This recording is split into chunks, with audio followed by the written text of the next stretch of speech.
What's up,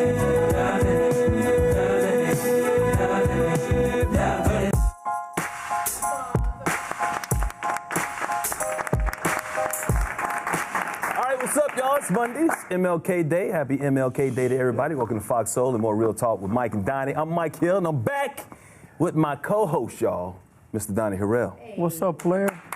You looking mighty spiffy today. Thank you, brother. I appreciate that. Smooth as hell. Thank you, man. I got this hot turtleneck on. I am going to regret this decision under these hot lights after the 1 hour. You cool, though. You look good. I'm cool? Yeah. As long as I'm with the West Side Fly guy, there you know, just keep me breezy, baby. Where'd the laugh come from? I don't know. Hey, you know, today is MLK Day, and we've been celebrating the legacy of Dr. King and the many accomplishments he made for our community. At least that's what we were supposed to be doing, because a lot of y'all just took this as a day off. Y'all ain't celebrating nothing with Dr. King. Because it's been more than 50 years since his death, and his memory is now meshed with more myth than reality. Also, is there a concerted effort to sully his name with, you know, they had the rumors about the infidelity of him fathering children out of wedlock. We're going to get into all that because this is what we do. We have barbershop talk.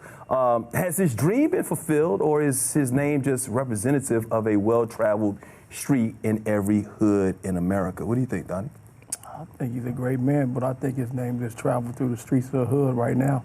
I think these young kids don't even really know about Martin Luther King like our mothers and our parents knew about him. You know what I mean? Yeah, we'll see how they were taught, see what they're thinking about him right now. But tonight, we're discussing who's the real Dr. King. Does the blueprint for success he created, does it still work, or have things changed? Please welcome Anthony Samad, Reverend K.W. Tullis, and Justin Raleigh to the show.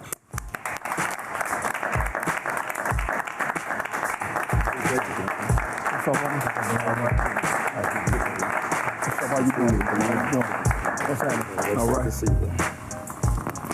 Dr. Tullis, Justin Raleigh, Anthony Samad. Hey, you know what? We're talking about Dr. King's legacy. I was joking about it. Do you think we care more about that legacy? Let's keep it real here on the show. You think we care more about this legacy, or do most black people these days, just look at it as a day off? What do you think, Dr. Samad? I think we have lost our focus in terms of what the King holiday is supposed to represent. It's supposed to be a day of observance of one of the saddest chapters in American history in terms of a public assassination of an official who was nonviolent. I mean, there is still a deep, deep resentment on the part of black people as to how King was killed. And as a day of observance, it's a day of reflection.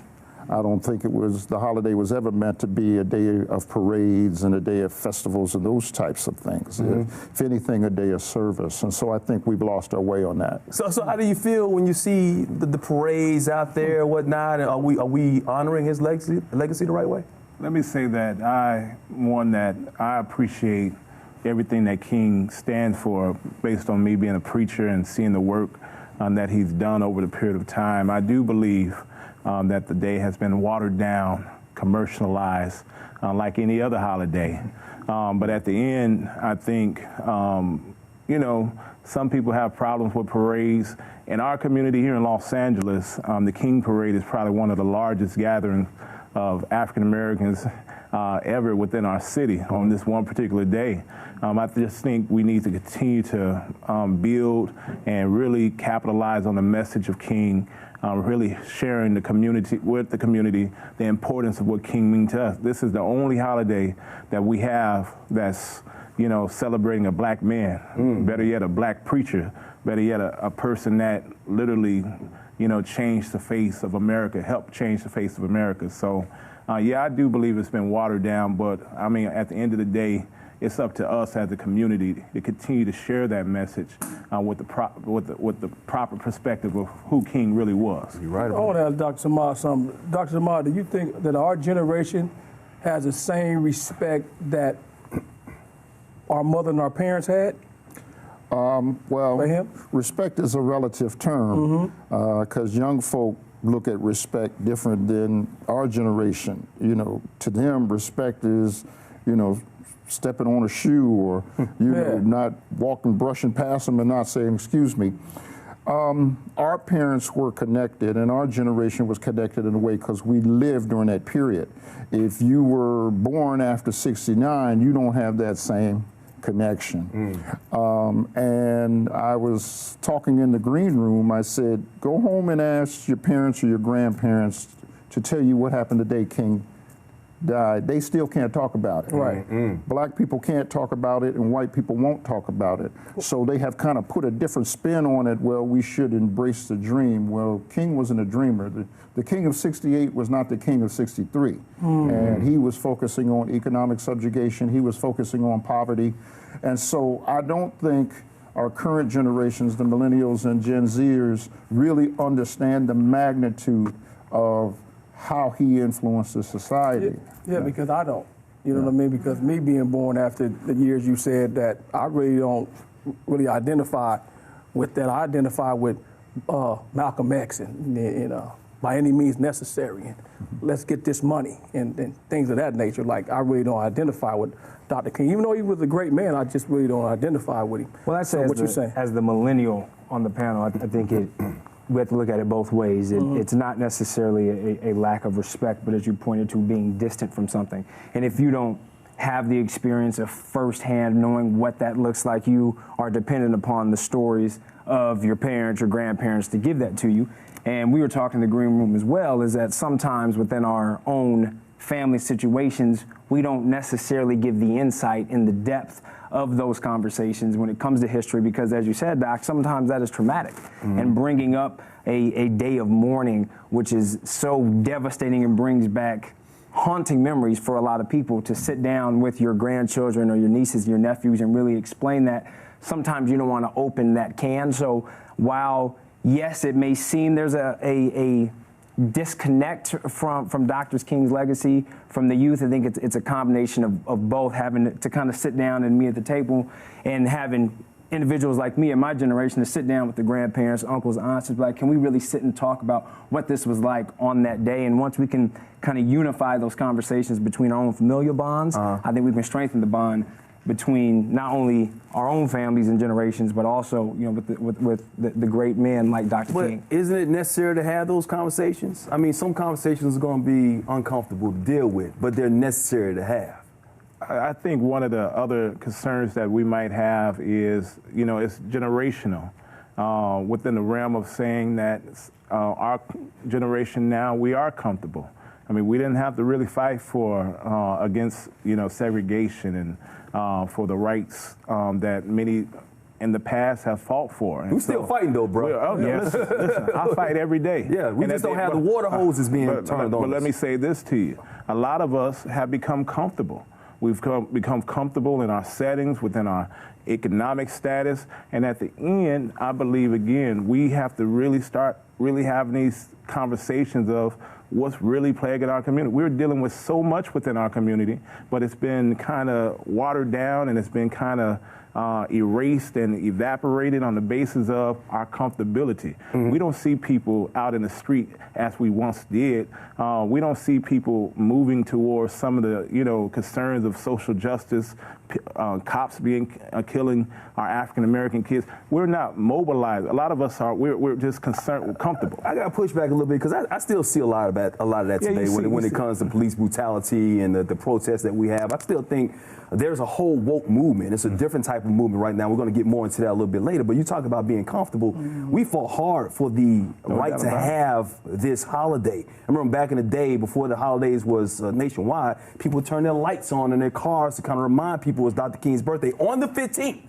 Not on the 20th or the first Monday after his birthday or whatnot. The NFL actually had to pull out of Arizona until Arizona actually put that on their measure, on their state ballot, to actually give us a holiday. You talk about being comfortable.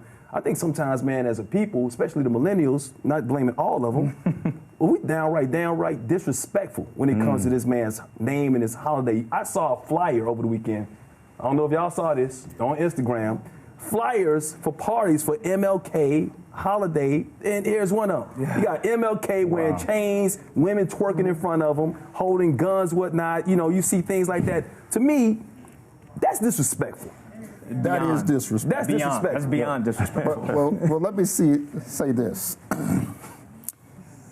Beyond being comfortable, Rev, there's an element in our community that seems to believe that we are doing better than we were doing 50 years ago, when in fact we're not.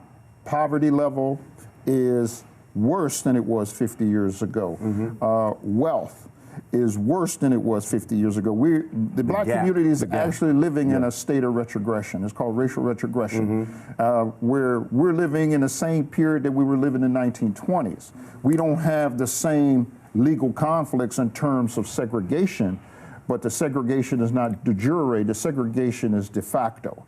If we still go in certain communities, we get stopped. Police is still harassing us at the same levels that they harassed us 50 years ago. All you have to do is talk to, some of the ex-Panthers and some of the US folk, and they could tell you the levels of harassment that they receive then that we're receiving now. The young brothers and sisters get, stopped, and they're expected to acquiesce. We're expected to have to talk with our kids, to basically stand down when it's your right to ask a police officer why they stopped you, or not talk back, and those types of things.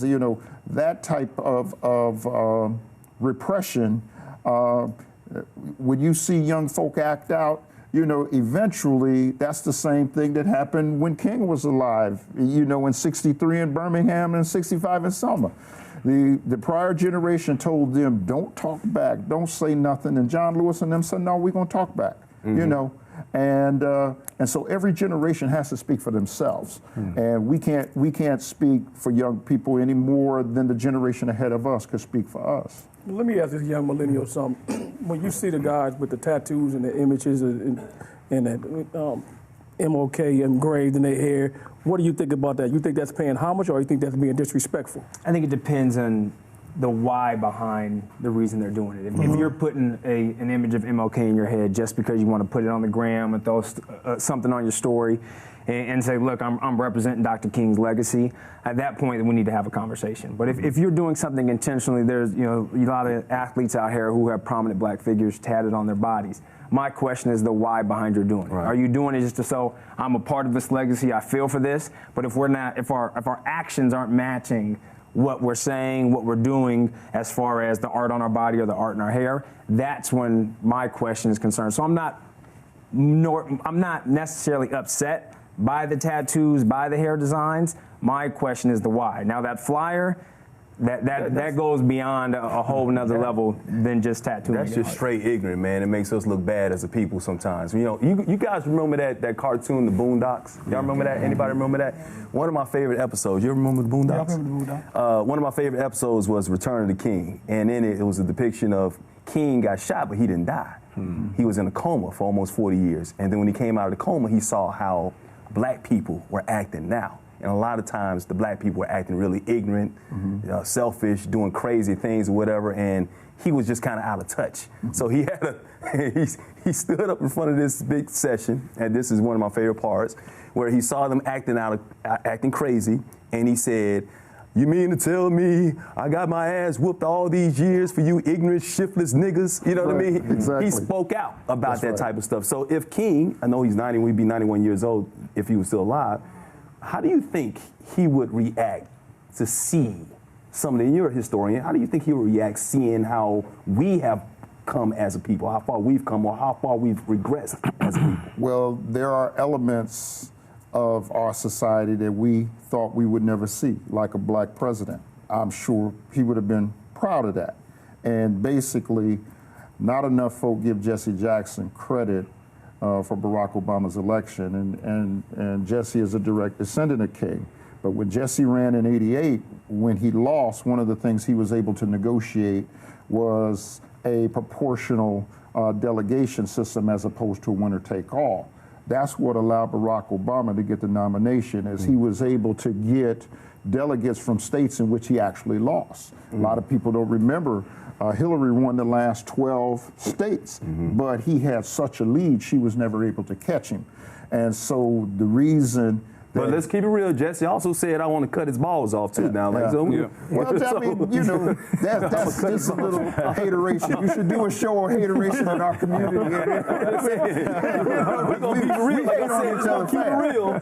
But it was King that got the Voting Rights Act passed. And within 11 years of the voting rights being passed, black people elected Jimmy Carter, the first Southern president in 100 years.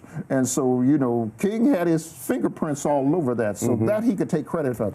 Now, he was able to get a snippet of where this was going because the pro-black radicals were tipping up on him in 66, 67, 68. In fact, it was Stokely and them that pushed him to speak out against the war. And many people think that's the reason he lost his life, is speaking out against the war.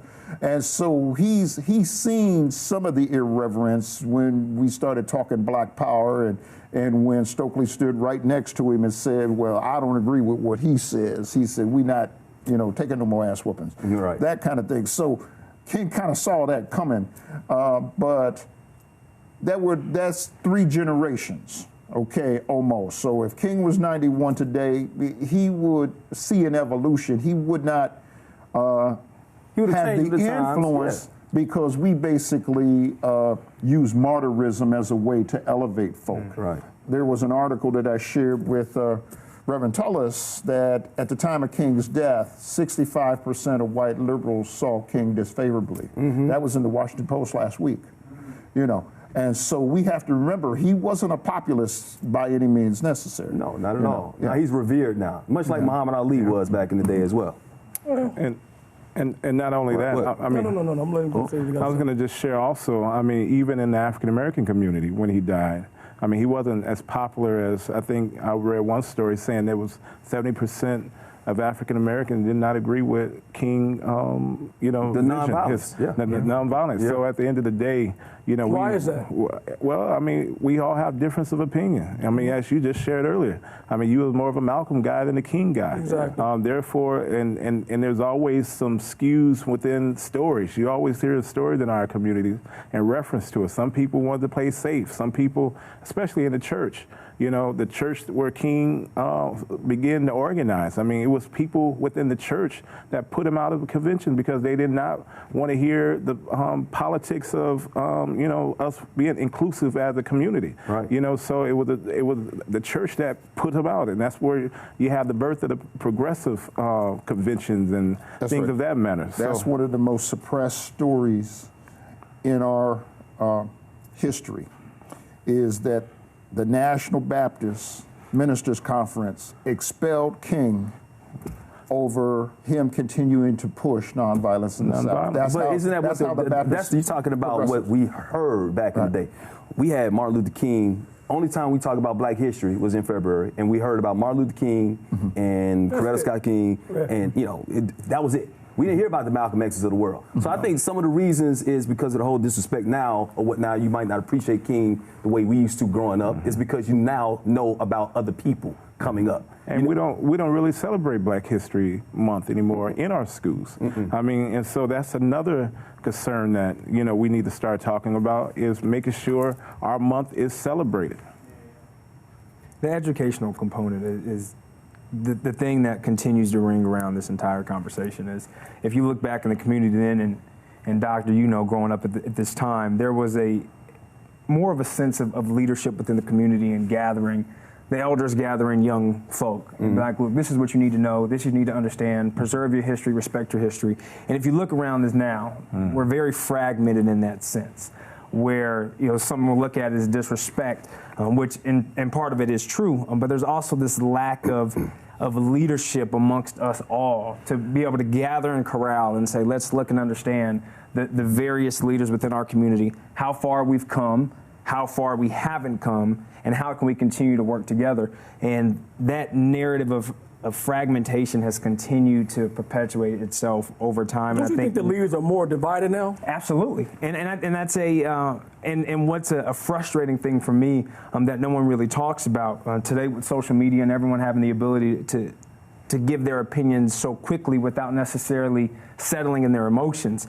Is my biggest frustration is how many of our Black leaders, regardless if you agree or you don't agree, use public platforms to continually go at one another in a negative way. Where if we're all here championing the cause of Black success, educational empowerment, economic empowerment, social empowerment, political empowerment, but if someone says something you don't agree with, We're quick to come to Twitter and we want to start jabbing. The next thing you see, New York Times headline, Washington Post headline, Huffington Post headline. We're then feeding the very powers that we are trying to get from under. We're feeding them these headlines, these powers, by constantly going at each other. And I just would love to see some of our black leaders in media to recognize that how quickly these 140 and 160 characters can do when we can just have a conversation via text or in call or in person to discuss these differences and not give power. How often we talk about that on this show, about us being divided? We care so much about what the white man or the non-white black person is doing to us that we aren't doing enough for one another to come together, to unite, to get something done in this country. And that's been a big problem for me for many, many years. Happened back in the 60s with King and Malcolm. They got different factions. And it's happening now. Yeah. I mean, the whole when Jay-Z and the NFL and Colin Kaepernick, you see how divided we were then? Well, I think part of the problem with social media, let me say this, I'm a fan of social media because I think it's one of the greatest tools ever invented because it allows us to connect in a way that we weren't able to connect. One of the reasons Barack Obama got elected president is because of his mastery of social media was far beyond Hillary Clinton's and John McCain's. But also what it does, it promotes individualism. Everybody has a voice. Everybody thinks they use a voice. So now everybody is about trying to attract followers. They're about, trying to attract friends because those platforms can be monetized.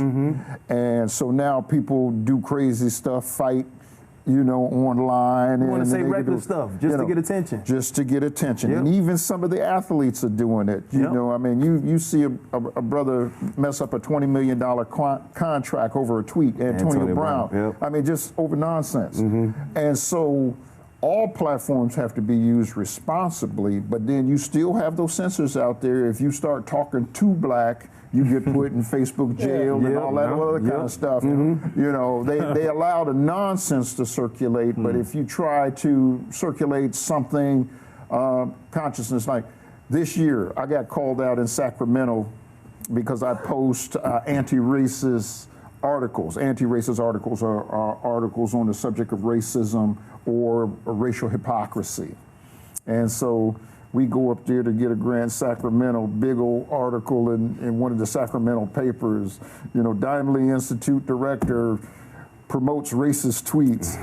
That's the headline. They know how to reverse that. But it's the headline, and people don't even read the content. That's correct. They just see the headline. If you're talking about race, then all of a sudden you're the racist as opposed to being able to try to educate a new generation on the platform. Oh, no, you're a race baiter. That's what you are. You're a race baiter. You know what I mean? Exactly. But you know what? You're the fish that's taking that bait because you're obviously the racist that's involved in that whole situation. We talk about the racial divide once again, and I think the whole thing when Obama was the president, to me, I think Obama was kind of MLK-ish, like when it came to how black people viewed him, because a lot of people, like MLK, didn't think that MLK was doing enough just for black people because he was trying to do it equally for everybody. And I think they looked at Obama the same way. Justin? Well, let me say this, and then I'll let you kick in. Obama was never a liberal. He showed us he was always a moderate. People who voted for Obama out of a radicalism to say, I'm just going to vote for him because he's a brother, And then even white folk voted for Obama because of they had anti-intellectualism fatigue. Remember George W. Bush? Right. He was the stupidest president we ever had. It's a supplement. Now hold on, we got one now. There's a big difference. 2016. No. There's a big difference between George W. Bush and Donald Trump, and here's the difference. George W. Bush was ignorant, but he wasn't vicious. Donald Trump is ignorant and vicious. That's the difference. That's scary. Yeah. That's a scary dynamic right there. What were you going to say, Justin? No, I was saying if we look to see if President Obama was a success or not, I think it depends on where you fall on the socioeconomic spectrum. And also, to your point that you brought up, is seeing a black man in office and saying, you're going to save all of us. Right. And I think that was, with that mentality, you're automatically set up to fail, because if we understand how the political game works and the influence that goes far beyond just that office, if you had the idea when you voted that regardless of your socioeconomic positioning in the country, because you were black, Barack Obama was automatically going to save you, there was a misguided information there. Right. And an unreasonable expectation. For sure. Exactly. So I think if we look at it from that standpoint, it's unfair to say that Barack Obama was unsuccessful as a president, because we'd be lying to sit up here and say that, you know, not having Barack Obama as the first black president of the country is not it is something so beautiful and magnificent, and that a story that will continue to carry on for so many decades, that in that feat alone, I have to give honor and respect. Well, you got to give respect to the guy because he deserves it. Let me ask Dr. Samar something. Do you think that the Bushes helped put Barack Obama in office by putting a Secretary of State in front and letting them see that a black man can be a Secretary of State? You know what I mean? So we would have had a black president in 2000 if Colin Powell wanted to run. But remember, they began to attack his wife and the meds she was on and those types of things. Well, why Jesse didn't win then? Well, Jesse comes from a different background. I'll let Rev talk about it. But the bottom line is Jesse did move the needle. You know, I mean, he didn't win, but he moved the needle significantly from Shirley Chisholm. You know, they had to respect, even from 84 to 88, he moved the needle significantly. But what George W. Bush did do was that he showed white people that America could fail. Remember, the economy was in free fall in 2007. People were losing their homes, and it was too expensive to be racist. You know, they looked at John McCain, who looked like he was suffering from dementia at that point, you know, and they looked at the black guy and they were like, okay, old white guy, smart, you know, because they never intended to elevate them. They had already coronated Hillary as the winner. But when they put all 8 of them on stage, George W. Bush was so bad, they said, we're going to listen to everybody, even the black guy. And then when they listened to the black guy made more sense than everybody else. And I was going to just say the messaging of a Barack Obama, change you can believe in. He gave us hope. He gave us, as you said, he was kingish in messaging of giving us something to look forward to as a community. And I think that galvanized not just African Americans, but it galvanized America, and we elected the first black president of the United States of America.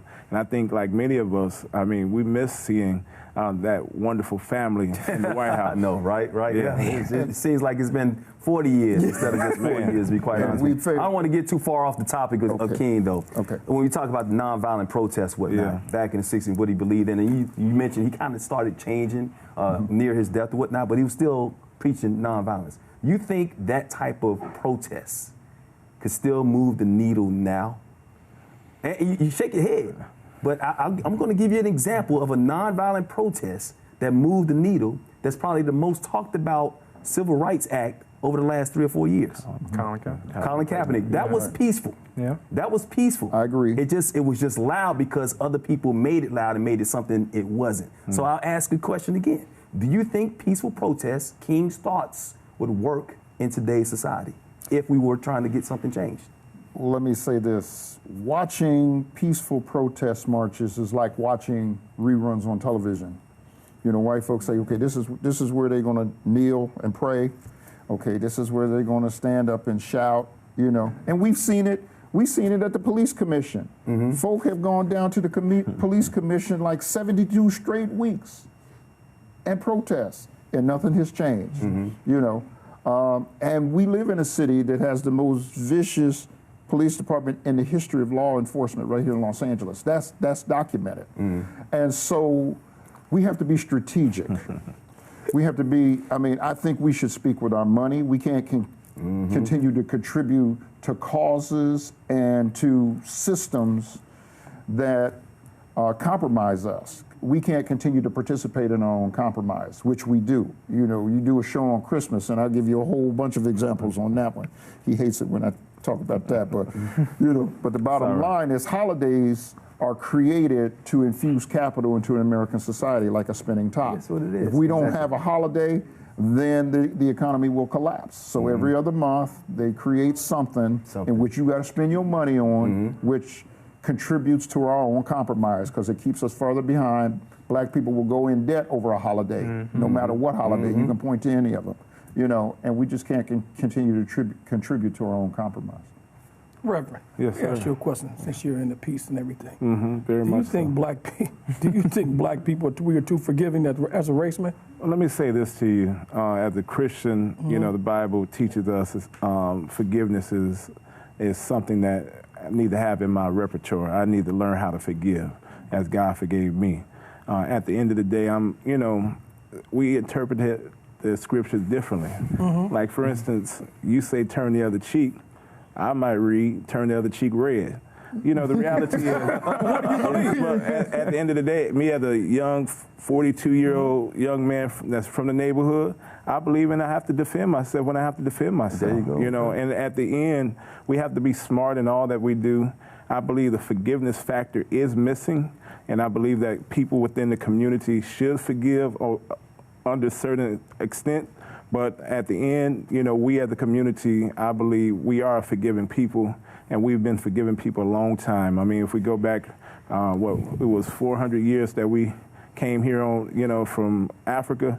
You know, we've been forgiving for a long time as a community. I mean, I take in point the Charleston shooting when the killer appeared before the court. You know, the families, they said, "We forgive you." You know, things of that matter. You know, those are questionable marks in regards to, is that something I can do? I think that's each individual has to make that point for themselves. If this is something that you can do, it's a hard thing. Come on, young millennial.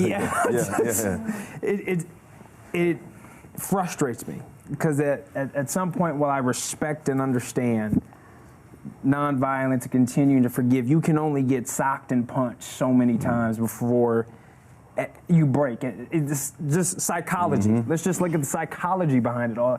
One person can only sustain so much, and we have constantly been knocking on doors and asking for permission and asking for forgiveness. It's not working. And that has not been required of oppressive groups.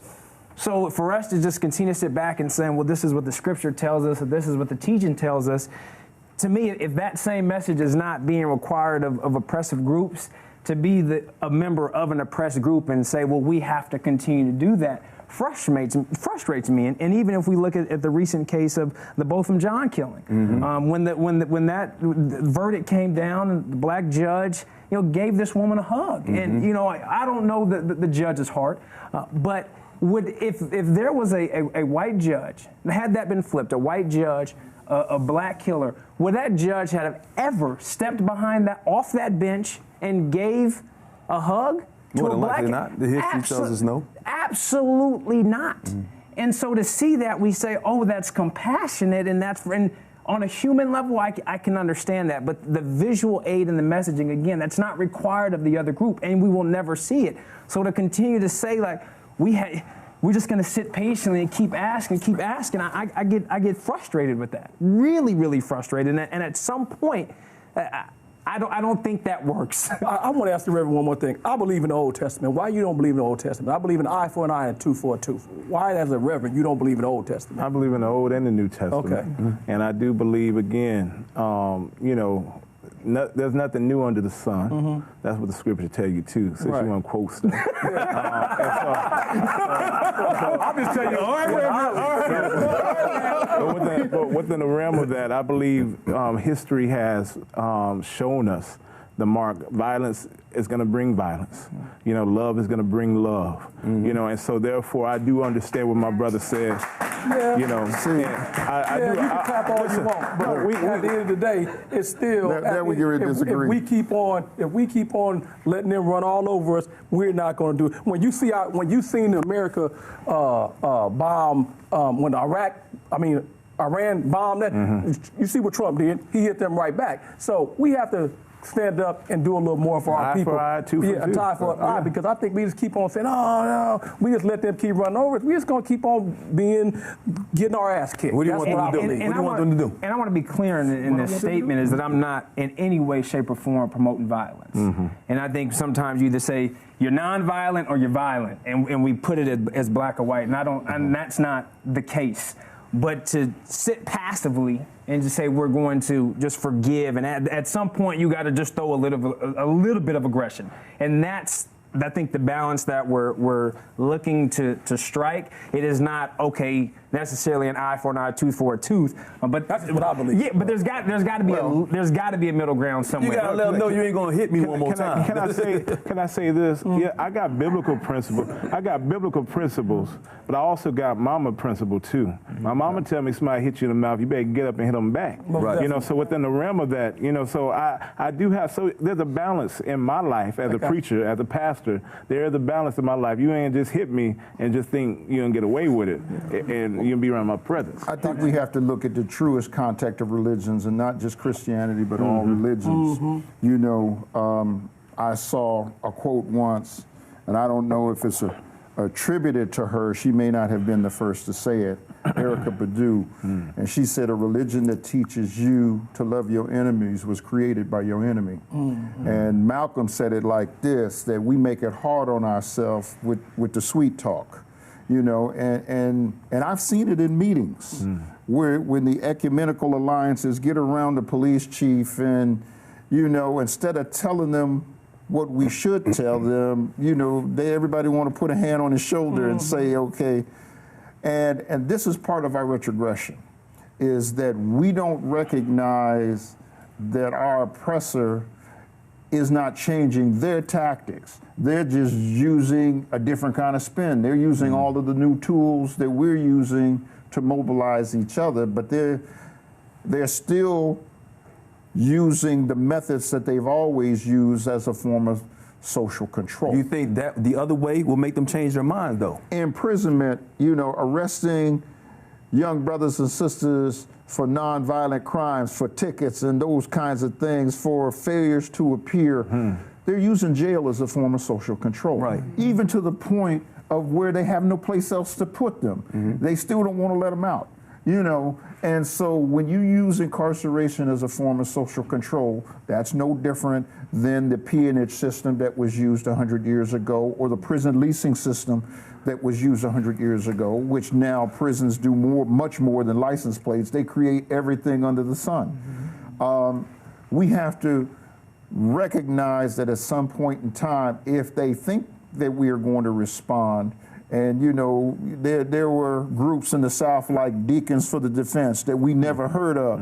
You know, when black people shot back, they left black people alone. Exactly. You know, and so, you know, there's some elements of that we have to say, okay, if it's between my family and them, it's going to be them. So are you suggesting that, like, there are militias, white people have militias all the time. So you're suggesting that black people kind of form militias in a sense? Because that's, I just want to get it clear, because that's what I'm kind of hearing right now. Let me say this, it is your constitutional right to form a militia. Okay. You know, and the purposes, like the Black Panthers back in the day. And the purposes of militia is to protect you against an overbearing or an obtrusive government. Exactly. You can't form a militia for the purposes of attacking the government, and you can't form a militia for the purposes of attacking anybody else. But you can form a militia for the purposes of defending yourself. So are you saying that black people should form militias? I'm saying black people should do everything that is legal under the Constitution. They shouldn't exclude any right. Any right that's afforded to white people should be afforded to us. If white people forming militias, then we should form militias. And here's the thing, and I agree, because a lot of people talking about gun control and the Second Amendment and the NRA. I think, you know how you can scare them? Get more black people to join the NRA. That's right. You get more. I mean, if you don't believe in guns, I don't believe in shooting up, you know, places or whatever, innocent people or whatnot. But at the same time, I feel like I should have the right to protect myself.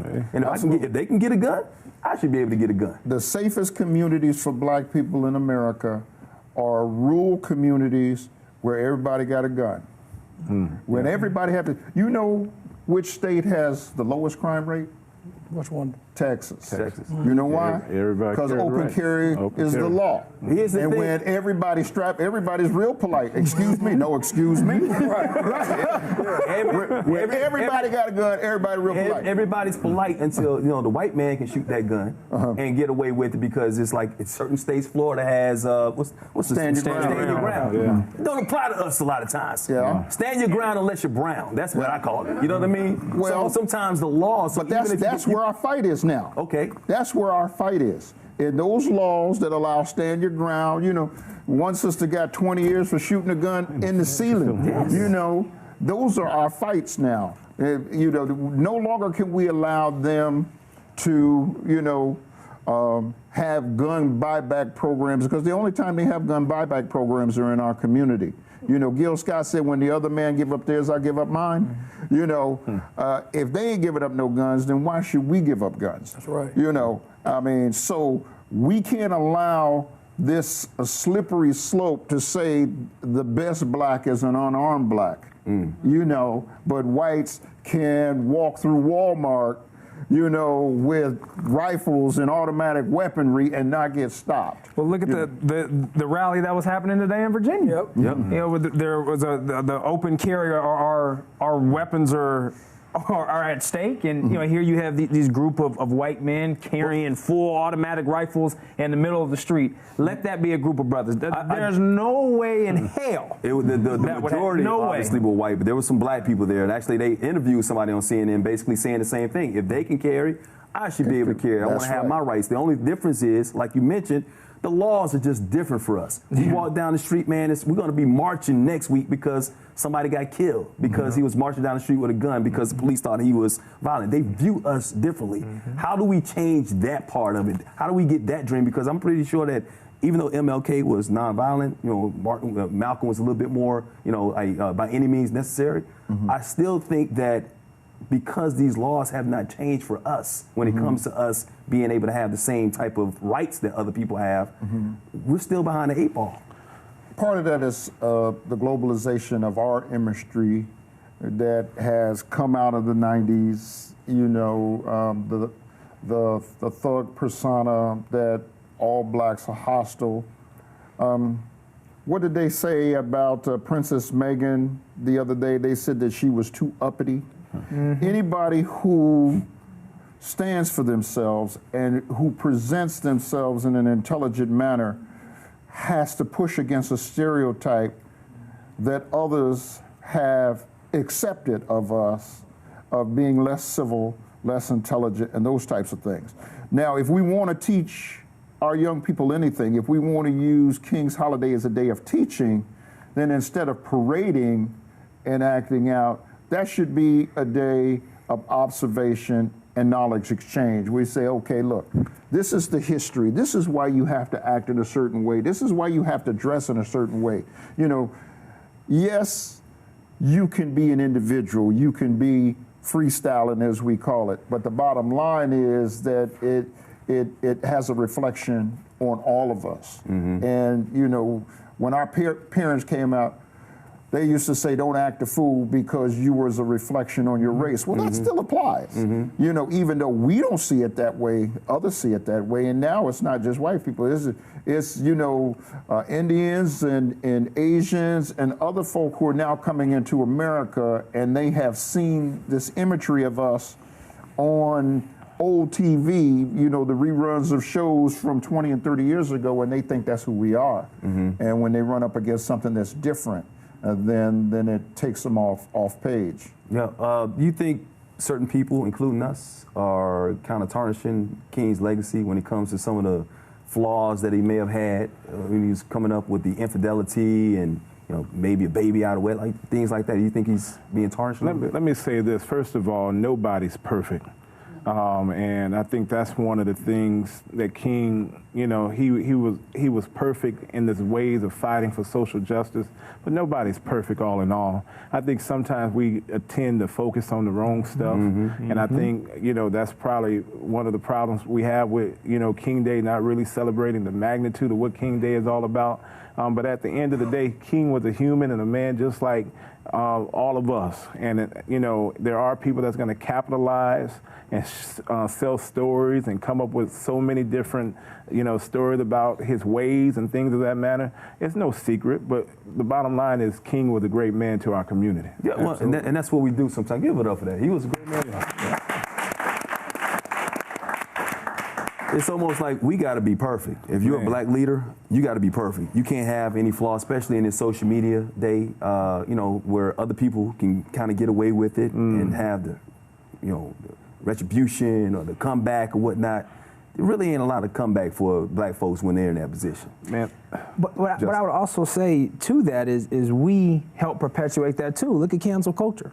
Anytime one of our black leaders do something, we are the first group to hop on and just destroy and write every article, every blog, every podcast. How can we berate as possible? Cancel. Yep. Regardless what the behavior is, we're not affirming, we're not agreeing, we're not sitting here to say this behavior is acceptable. But when we go out as a community and berate one of our own, again, in this public manner and say you're canceled forever, you have removed humanity from that person. Well, you're throwing away human capital. Yes, you are. And, there's one saying that you never hear on King Day that King said. He said, the measure of a man is not where he stands in times of comfort and convenience, but in challenge or controversy. And what King was really saying was this: if you can't handle the challenge, then you ain't shit. If you can't handle, a little controversy, sometimes you just got to walk right through it, right, Rev? He and I have shared some of that. You just got to walk. Don't be snitching on me. I ain't snitching on him, but as a leader, if you put 10 people in the room, 4 of those people going to disagree with you just because you standing up there and they not. Right. And that's leadership. Just crabs in the barrel, man. We that's pull each other leadership. down a lot. Why do we do that? Because we got a complex. We do have a complex. We have an attention deficit complex. We want to be the center of attention. And we could do it in positive ways or we can do it in negative ways. But they bring out King's infidelity, but that didn't fall out of the sky. Hoover sent that tape to Coretta, but Coretta was sharp enough to know the game. Right. She said, you can send me whatever you want to. This man was away from home 300 days out of the year, okay? Right. Somebody's going to offer him some comfort. That's a real He wasn't right always strong enough to say no. Sometimes you don't have to pursue it. Sometimes it falls in your lap, and you don't push her off you. The reality is that controversy will follow you. Let's talk about Barack Obama. He was probably as close to perfect as we saw. And they made up stuff on him. Yeah, tan suit. Yeah, that's right. That's right. Michelle got her arms out, Too many days vacation. He ain't took nowhere near the number of days vacation that this cat in 8 years. In 8 years as opposed to Trump right now. And so the criticisms are oftentimes unfounded and unjust. Now, do we have to feed into them? There were folk that was looking for a reason not to support Barack. Absolutely. I gave him 1,000. I never even got a thank you letter. Barack Obama did the one thing that the last 10 presidents couldn't do, which was pass universal health care. If he didn't do anything else, he passed universal health care. They still trying to repeal it. And he put so many layers to it that they can't repeal it in total. Well, they can't replace it. That's the problem. That's so they want to repeal it, but they can't replace it. Because they want to take his name off of it. That's right. So they want to call it universal health care, but that's why they call it Obamacare. Because they want to give it the negative connotation right there. But I think it's also important when we talk about the mentality of crabs in the barrel, we have to understand that was intentionally set up and designed. So while we speak on this, I do think it's important to footnote that is, we can easily sound like we're critiquing our own in a way, but I just wanted to understand that was intentionally designed from slavery throughout and how we have constantly been pinned against each other. And so trying to get out behind that competitive narrative of pinning each other against ourselves where we can collectively move, obviously we'll be in a better place, but there are so many systems continually set up the way society is structured that continue to have us fight against each other every single day. But we got to continue to do our part. Go ahead, Dr. Simone. A lot of things we have no control over. When you have a new generation coming every 10 years who don't have institutional memory and they want to be somebody and all, one of the things we can't shake is the desire of our people to obtain favored Negro status. Everybody want to be the one Negro in the room. Everybody want to be. That's how you see Trump manipulating folk.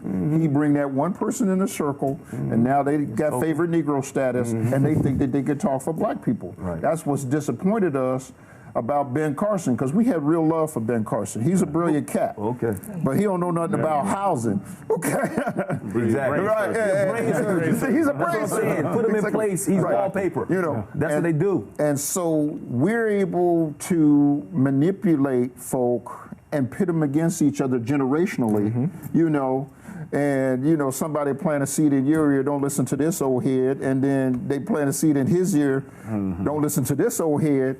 And until we get in the same room and say, look, this is the game they playing, and we able to shut that out, then we can get on the same page and let him speak for, like Cornell likes to say, even John Coltrane stepped back so Eric Dolphy could play. Right. We got to listen to what these young brothers and sisters got to say. As long as we got the same mindset and we're trying to go in the same direction, because like you said, there are a lot of, like Ben Carson and a lot of those guys, their mindset is to go totally the different direction. Right. And go against everything that we fought for. So I'm not going to listen to them, I'm not going to pay attention to them, I'm not going to respect them. But when we have different ideas of how to get to the same spot, we got to learn how to support one another. Yeah.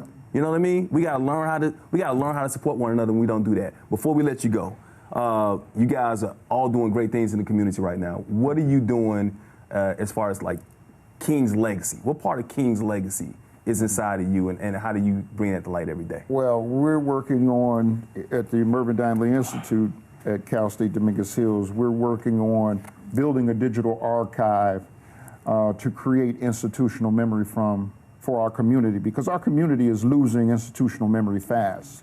I mean, they don't know who held office 15 years ago.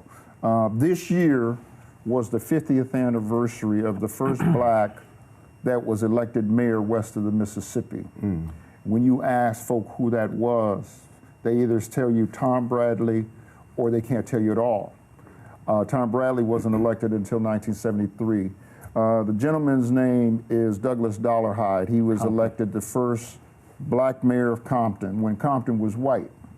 They've totally erased his history. Wow. There has been barely a mention that this is the 50th anniversary of the election of Douglas Dollarhide. And so one of the things that we're doing to honor King's legacy is making sure that the next generation and the generation after that know what it is, know what it was, and know how they can build upon it.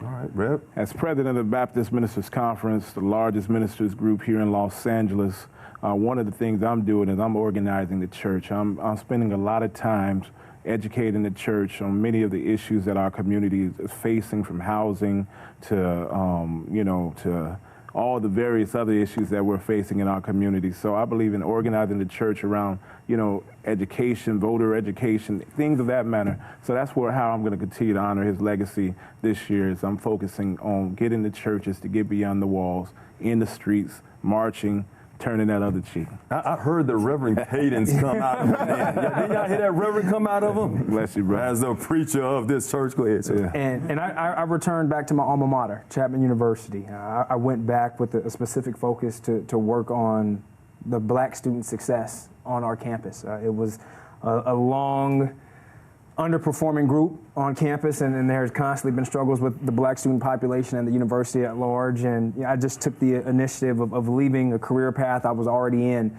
and reaching out and saying, I want to work together, and actually being boots on the ground and working with the administration. And now I'm really the first diversity hire, at that university, Nice. Doing groundwork. And so I think it's important to get back in places and not just say, this is what we can do. It's great to have ideas. I left a career and went back and said, I want to help those who look like me, because I didn't have anyone who would support me while I was there. So how can I be a support to them? Not only make sure these young brothers and sisters are educated, but they're also successful once they transition out of college. All right, good stuff, man. Yeah. Dr. King's dream hasn't been completely fulfilled yet, but we appreciate you guys for keeping it alive and keeping that legacy going, right? So give him a round of applause once again. Dr. Anthony Samad, Reverend K.W. Tullis, and Justin Riley, thank you so much for sharing your thoughts on the legacy of Dr. King. Thanks to everybody watching us at home, and don't forget, you can catch us anywhere, anytime. And of course, thank you to our amazing studio audience. Thank you guys so much. Once again, this has been the Mike and Donny Show on Mike and Donny Show on Fox Soul. Check us out next time. You say that. Oh. Huh? You know what you were supposed to say. You switched it up. Well, just keep you on your toes. Coming up next, some soulful performances on the Tammy Mack Late Show. We'll see you next time. They switched it up on the prompter too. No, you